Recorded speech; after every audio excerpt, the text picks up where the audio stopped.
Bonjour, c'est Mélissa des enveloppes de Mélie. On se retrouve pour une nouvelle vidéo. Alors aujourd'hui, je vous retrouve en mode un peu cool dans mon canapé, tout simplement parce que, écoutez, ce n'est pas trop la forme. Je dois rester au maximum assise et couchée. Je vais vous expliquer pourquoi. J'ai eu une petite urgence médicale qui fait que j'ai été un petit peu moins présente. Donc en fait, tout commence mardi dernier. J'étais au travail. Et en fin de journée, j'ai commencé à avoir de grosses douleurs dans le bas du ventre. Voilà, vraiment assez grosses. J'ai pas l'impression d'être une chochotte, mais vraiment, je commençais vraiment à avoir mal.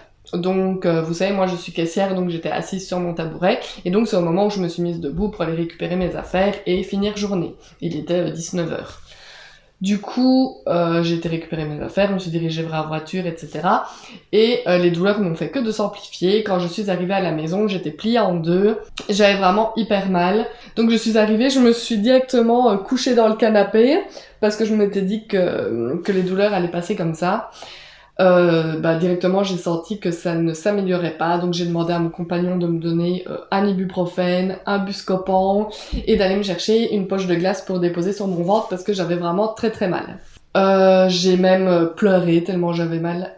Donc voilà, donc c'était vraiment une grosse douleur. Pourtant je le sais que je suis pas une chochotte et je sais que ça devrait m'alarmer quand j'ai vraiment mal. Mais voilà, donc il me demandait si je voulais qu'on m'emmène aux urgences, etc. J'ai dit attends un petit peu, on va voir si ça va passer. Si ça ne passe pas, oui, on partira aux urgences. Je suis restée couchée avec ma poche de glace. Ça a duré une grosse demi-heure. Enfin on va dire entre le temps que j'avais fini de travailler vers 19h, 19h10. Il était 20h et vers 20h, je vais dire, ça a commencé à aller mieux. Donc je me suis dit c'est bon. J'ai quand même le jour après téléphoné à mon gynécologue pour voir si on pouvait faire un petit contrôle pour voir si tout allait bien. Du coup, il était assez complet, mais il a réussi à me trouver un rendez-vous le jeudi. Donc moi je vous explique ça du mardi et il me trouve un rendez-vous le jeudi à 13 ou 14h. Du coup, je vais au rendez-vous toute seule parce que mon compagnon travaillait.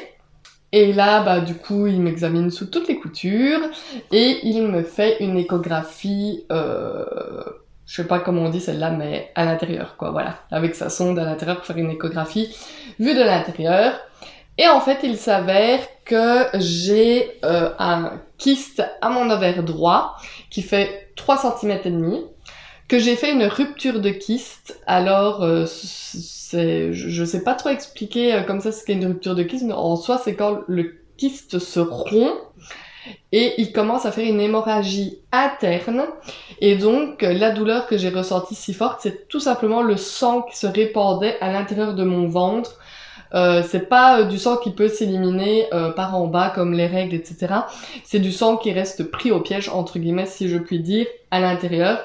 Et donc cette douleur si forte, c'est tout simplement le sang qui se libère. Ça peut vraiment être très très grave. Donc si un jour vous avez une douleur pareille, vraiment à ne plus savoir rien faire, vraiment hyper douloureux, partez de suite aux urgences, ne faites pas comme moi. Moi, entre guillemets, ce qui m'a sauvée, c'est que j'ai eu la présence d'esprit de prendre une poche de glace et de la poser sur mon ventre. Et c'est en soi ça qui a arrêté l'hémorragie et qui a cessé donc le saignement. Mais du coup, donc le gynécologue voyait bien donc qu'il y avait eu rupture et saignement, et qu'il y avait du sang encore dans mon ventre, etc., mais qui devrait disparaître. Mais alors, ça a créé un gros hématome à côté, donc une grosse poche de sang de plus de 2 cm qui menace à tout moment d'exploser aussi, et donc de recréer ce style d'hémorragie. Du coup, je dois prendre des médicaments 2 par jour à base d'hormones et je dois essayer de rester couchée le plus possible ou en tout cas ne rien porter, ne rien faire, ne pas faire de sport, ne pas courir, ne pas sauter, ne pas m'abaisser. Enfin, je dois vraiment essayer de faire le moins de choses possible, essayer de rester couchée le plus possible et essayer de me mettre des poches de glace le plus possible sur mon ventre pour essayer de faire diminuer l'hématome le plus rapidement possible. Donc pour le moment, je me promène constamment avec une poche de glace que je place comme ça sur mon ventre pour essayer de faire diminuer cet hématome pour éviter donc qu'il ne pète aussi et de refaire donc plus ou moins la même chose que mardi dernier, mais qui pourrait être encore beaucoup plus grave. Donc j'ai comme indication de mon gynécologue, si jamais ça se produit, si je ressens la moindre douleur, je dois l'appeler en urgence et foncer à l'hôpital pour me faire opérer.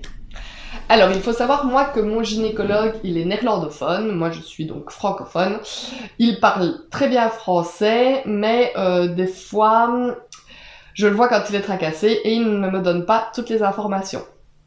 Donc du coup ici je lui ai posé plein de questions, savoir comment ça avait pu arriver, quels pouvaient être les risques plus grands, ce qu'on allait pouvoir faire pour que ça ne se reproduise pas, etc. Il est resté très vague, je dois y retourner le 22 avril, d'ailleurs je suis en arrêt jusque-là inclus, où on verra un peu plus donc ce qui se passe, il me répondra je pense à un peu plus de mes questions, et il arrêtait pas de me dire on verra le 22, on verra le 22. Donc j'ai bien vu qu'il voulait ne pas se lancer dans le sujet de qu'est-ce qui allait se passer, qu'est-ce qu'on pouvait faire, est-ce qu'on va devoir m'enlever un ovaire, est-ce qu'on va devoir m'enlever les deux, est-ce qu'on va devoir tout m'enlever. Voilà, je n'en ai aucune idée à l'heure actuelle. Tout ce que je sais, là, c'est que je dois rester le plus possible sans rien faire, coucher le plus possible, mais en essayant de rester quand même mobile des jambes, parce que comme vous le savez, j'ai eu une embolie pulmonaire il y a quelques années. Les médicaments que je dois prendre pour essayer de faire partir le kyste et l'hématome, ce sont donc des comprimés à base d'hormones qui ne font du coup pas bon ménage avec moi qui ai une embolie pulmonaire. Donc actuellement, je dois porter également des bobas de contention et je dois quand même essayer de rester un peu active des jambes pour éviter de faire une thrombose veineuse qui pourrait me recréer une embolie pulmonaire. Donc vous voyez, c'est pas l'éclate pour le moment. Cela dit, je garde le sourire, vous me connaissez, je suis comme ça. Je vois toujours le verre à moitié plein plutôt qu'à moitié vide. J'essaye toujours de voir le bon côté des choses. Voilà, ici mon gynécologue m'a dit que logiquement, si je reste tranquille, si j'écoute bien ce qu'il a dit, que je commence pas à faire le ménage de ma maison, que je commence pas, voilà, à porter ma fille, à faire plein de trucs, il n'y avait pas de problème et qu'il n'y avait pas de risque pour que ça explose. Du coup, je prends bonne note de ce que m'a dit le médecin, je reste couchée le plus souvent, j'essaye quand même de marcher un peu donc pour bien faire circuler le sang au niveau de mes jambes. Et voilà, j'essaye vraiment de prendre sur moi et de faire le moins possible, mais c'est très compliqué parce que moi généralement je ne reste jamais à rien faire. Là je regarde autour de moi, vous me voyez dans un petit coin tout bien, mais en fait là-bas c'est le bazar, il y a des choses qui traînent de partout et je ne peux pas les ranger. En plus mon compagnon a pris un état des lieux de la maison avant de partir travailler et il m'a dit qu'il n'y avait pas intérêt à ce que les choses aient bougé de place parce que je dois faire attention et je dois rester sans rien faire. Donc voilà, c'est juste un petit peu compliqué de ce côté-là de rester d'un coup à rien faire, dire que j'ai l'habitude de ne jamais arrêter. Je pense que je suis plus assise dans ce fauteuil depuis jeudi. Dire que là on est donc lundi. J'ai jamais été autant assise dans le fauteuil sur même une année ou 2 années que sur le temps qui vient de s'écouler là. Cela dit, ça fait du bien. Je me suis lancée donc à continuer Desperate Housewives que j'avais commencé il y a pas longtemps, donc j'avance, voilà.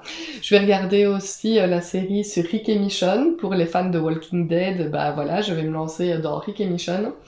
Voilà, je trouve donc des avantages à rester couché le plus possible. Il faut bien que le temps me paraisse moins long. Mais donc voilà, comme quoi tout peut arriver n'importe quand. J'étais allée faire mon contrôle gynécologique il y a à peine 2 mois et tout allait bien.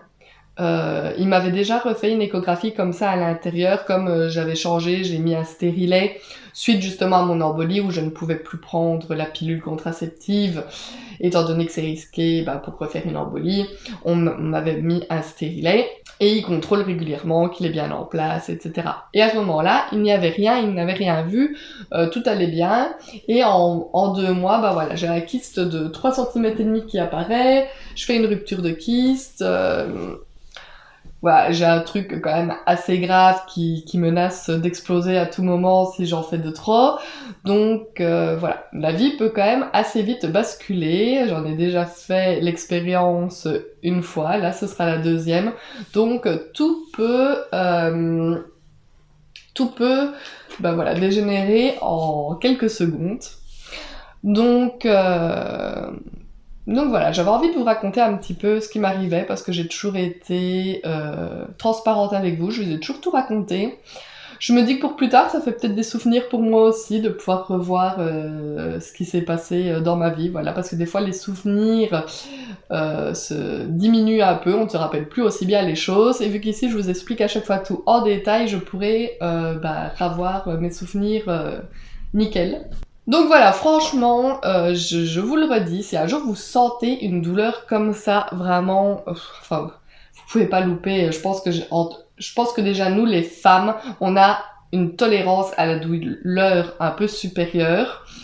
Et si vous êtes comme moi, vous n'aimez pas facilement vous plaindre. Moi, j'aime pas me plaindre. Voilà. Si je me plains, si je dis que j'ai mal, c'est qu'il y a vraiment quelque chose. Quand j'ai eu super mal aux poumons, etc., et que là je me suis plaint et que j'ai pleuré, bah effectivement je faisais une embolie pulmonaire. Ça n'est jamais arrivé que je me plaigne pour quelque chose qui n'était pas relativement grave. Donc ici, je connais cette douleur maintenant et je sais que si j'ai encore quelque chose comme ça, il faut que je parte de suite aux urgences parce que ça peut être assez grave, ça peut avoir des fins assez dramatiques. Donc du coup, pour éviter tout ça, et ben écoutez, il faut apprendre à écouter un peu mieux nos corps. Et quand ça va pas, il faut pas se dire non allez, t'es une chochotte, ça va passer, sois un peu plus dur. Donc voilà, franchement, il faut apprendre à écouter son corps. Là, j'aurais dû l'écouter et ma foi, bah heureusement, je touche du bois, ça n'a pas eu enfin voilà, ça n'a pas eu une grande incidence, que j'ai bien réagi, voilà, j'ai pris de la glace, etc. Ce qui a fait en sorte que ça passe, mais pour autant, ça aurait pu ne pas faire effet aussi. Donc du coup, vraiment, si vous avez un doute, si vous avez vraiment une grosse douleur, et ben n'hésitez pas, allez aux urgences.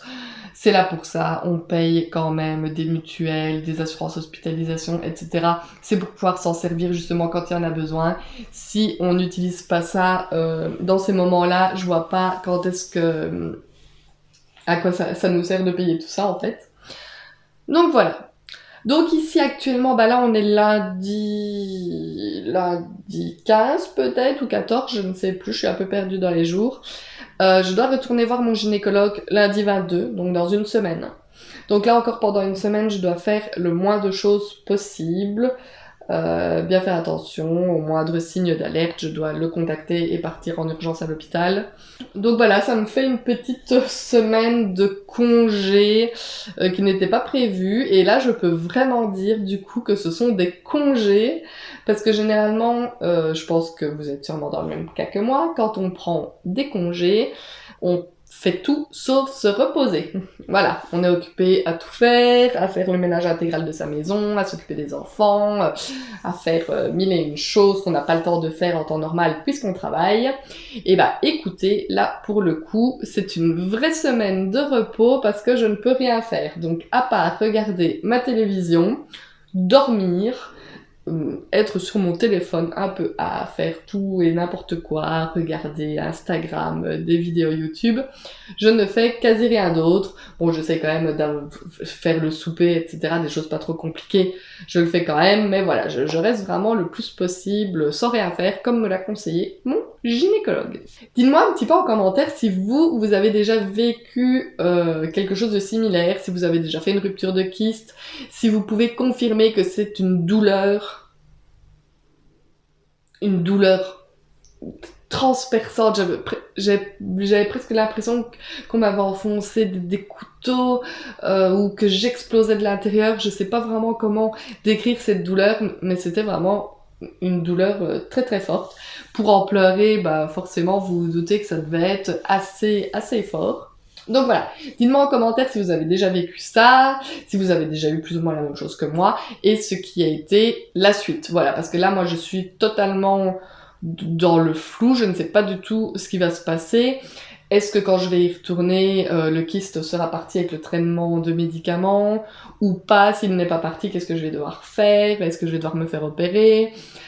C'est un kyste qui est donc à l'intérieur de l'ovaire et pas autour, parce qu'il y a différentes sortes de kystes, mais ici il m'a bien dit que le kyste était à l'intérieur de l'ovaire, donc je ne sais pas si c'est différent d'un kyste qui se greffe autour de l'ovaire. Enfin voilà, j'essaye pas trop d'aller regarder sur internet, parce que sur internet on voit tout et n'importe quoi. Quand on tape quelque chose sur une maladie, des fois on nous dit qu'on est mort la semaine d'après. Donc c'est pas très rassurant. Donc du coup là j'attends vraiment d'avoir les vraies informations du docteur, plutôt que d'aller m'amuser à farfouiller sur internet et lire 10 000 et une choses qui peuvent être vraies comme fausses. Donc voilà, donc mis à part si vous avez vécu quelque chose de semblable ou que vous connaissez quelqu'un qui a vécu la même chose et que vous pouvez m'en dire un petit peu plus, bah faites-le en commentaire, ça me fera plaisir. Sinon, j'attendrai dans une semaine de voir ce que le médecin me dira. Voilà, j'avais envie donc de partager ça avec vous, je vous l'ai déjà dit. Voilà, j'avais envie que vous sachiez ce qui m'arrive. Pour moi, c'est important quand on a des abonnés, voilà, qui nous suivent régulièrement, qui puissent être au courant des choses positives de notre vie, comme des choses moins positives, parce que la vie, ce n'est pas tout rose tout le temps. Bien que sur les réseaux, généralement, c'est ce que les influenceurs essayent de faire transparaître, c'est généralement que le bon côté. Mais écoutez, moi je suis vraie et je vous fais aussi vivre avec moi les côtés plus sombres, les côtés moins gais.